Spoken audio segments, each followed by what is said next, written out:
Hi, I'm Perry Atkinson, General Manager here at theDove. Hey, check out our other videos and check out our website at thedove.us. 1 out of 4 families in America is raising a child with special needs. And of course, nobody knows what those parents are going through unless that someone has walked in their shoes. Well, today I'm honored to have with us Laurie Wallin. She's the author of a new book, Get Your Joy Back. Welcome, Laurie. For having me. I know that this book and this topic are very personal to you, so let's start with your family. Tell us about it. My husband and I have been married for 16 years, and about 10 years ago, we adopted 2 sisters from foster care locally, and they were preschoolers who'd been through 7 placements before they came to us. So we knew going into it that they would have a lot of attachment issues and things that we needed to do in terms of grief and loss for them, but we didn't anticipate them having the kinds of disabilities and long-term effect conditions that they ended up having. So between the 2 of them over the last 10 years, they've got 12 different medical, mental health, and developmental disabilities. So you weren't prepared for it. And when you were hit with that, what were your emotions like? Were you angry at the kids? Were you angry at yourself, at God? Oh, they're everything, all of the above, and then probably another round of other things. I remember the first night that our oldest was diagnosed with bipolar, and we've got some family history of that. And I curled up in a ball on my bed and thought, I cannot believe that someone not biologically related to me, God has brought this back into my world for the rest of my life. And I thought, I'm not getting up. I do not have it in me to do this. But then I felt like he said, hey, this time you're the parent. You have power because I'm going to give it to you. You can get up and do this. And who else can do this better? You know what this looks like. And you know what it looks like when it's done well. And so I felt like he had sort of tailor-made some of the special needs that our kids have for me and the things that I've been through and the skills that I have and the experiences that I've had. It's been 10 years. Do you still have those moments when you just feel like you can't make it through another day?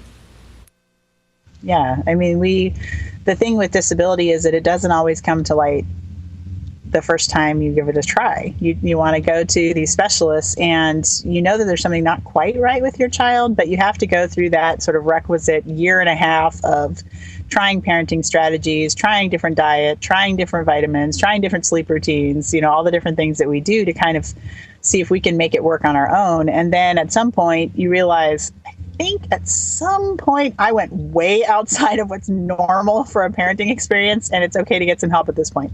And we did that with our younger of the 2 girls. We went through probably 7 or 8 different professionals working with her, and she had all these different misdiagnoses in the mental health and developmental disability sort of realms.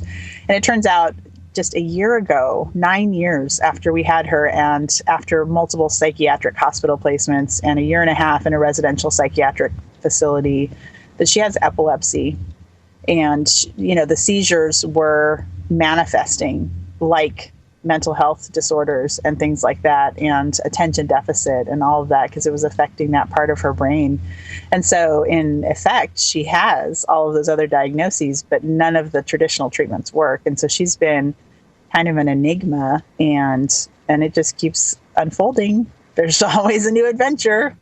Well, I can't imagine how hard it is for you, but I've heard from parents both of special needs kids and kids who officially don't have any special needs, say that there comes a point in their life where they just have to, regardless of the kid, give that child to God. Just kind of say, God, he's yours, she's yours. Whatever you have plans for the child, I'm okay with it. Have you come to that point yet? And how difficult is it for a parent of a special needs kid? Because I can imagine that you would probably always want to protect them. So have you given your kids to God, and how difficult was it? Yeah, give in. I don't know if that is going to happen on this side of heaven, but I continually give them to him as things come up, because there's, as each developmental phase passes, or as each one that didn't pass in my older two daughters passes in my younger two biological daughters, then I see what we've missed, and I see what they're not doing and what they don't have as a possibility for them. And then I think, well, what did you put in that space, God? Because you've called all of us to abundant life. So what does abundant look like for them? You know, and I have a daughter with vision deficits. She's not going to drive. And she's in middle school, and, you know, she's 13, and friends are already looking forward to being 15 and getting their driver's permit out here in California. And that's not going to be part of her thing. And so we've always, every new stage, every new season, it's a constant giving it up to God. So what is their thing, God? This isn't the traditional route, isn't. So where do you want them to be? In your book, and again, the book is called Get Your Joy Back, you're talking about forgiving your child. What exactly do you mean?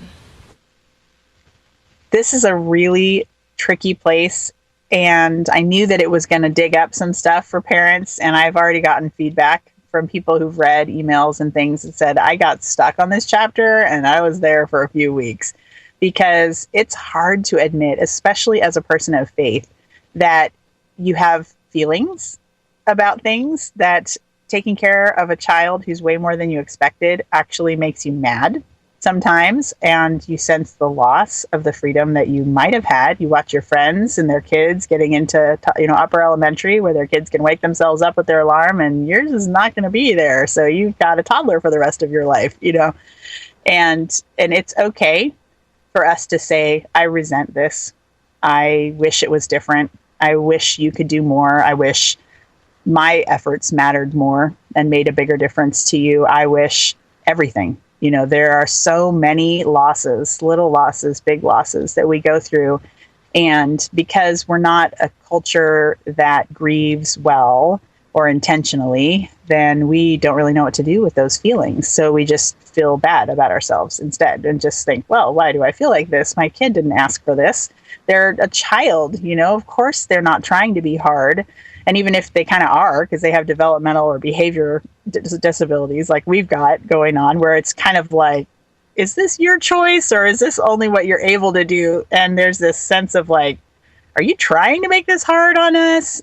So there's a lot of yuck that builds up toward our kids, and we don't want to admit it, and we feel like bad people when we admit it, and so we don't admit it, and then it comes out in our knee. With you mentioned losses, but I do want you to talk about gains, because I kind of want parents to be encouraged. And you hear a lot of stories of parents of special needs kids who say there are a lot of losses, and yet there's something happened to your spirituality, something happens to your relationship with God, and just something happens to you when you have a child with a special need. So what are the gains? The gains are there's a world out there you had no idea was there. And so my daughter, not only is she a lefty, which is its own thing, right? There's a whole different way of looking at the world, but she also has bipolar. She also has visual impairments. So she basically only sees what's within a 6-inch radius of her. So she is super detail oriented, and she sees things that we all miss, things we don't notice because we can see a bigger, broader range. She, because of her mental health issues, she's got a sense of depth for humanity and the kinds of emotions that people can go through, and what it really feels like to be afraid, because paranoia is a real big player in this. And she gets when people are afraid, and she recognizes it in people when they're trying to cover it up. So she's the kind of kid who's able to say to her friend, what are you scared of? And she gets in her face, and sometimes it's socially inappropriate the way she does it. And so we work on that, but she has this boldness about her. And also the younger one, she's got a lot of medical special needs, and the mental health has been very tenacious, an issue with her. But she's the one who packs intentionally granola bars and water bottles to give to people who are on street corners. She doesn't leave the house unless she's got something to give them, a clean pair of socks. She's constantly talking about it, and she sees them, and she wants to make a difference. And she doesn't care if we have to pull off to the side of the road and take 5 extra minutes on the way where we're going, because the person is worth it. And those kind of things, they just rock your world, What a gift. I can't imagine that this situation, your life, hasn't had, I mean, I'm sure it had some pressure on your marriage. So if you could summarize, I'm sure it's another book. How did you survive? How are you surviving and keeping your marriage alive?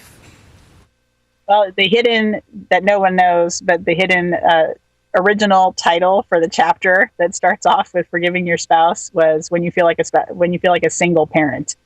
And there are people who are single parents, so I couldn't use that for obvious reasons, but you just do. You feel like it's not a marriage. You feel like you missed that boat because you are really married to the care of your child.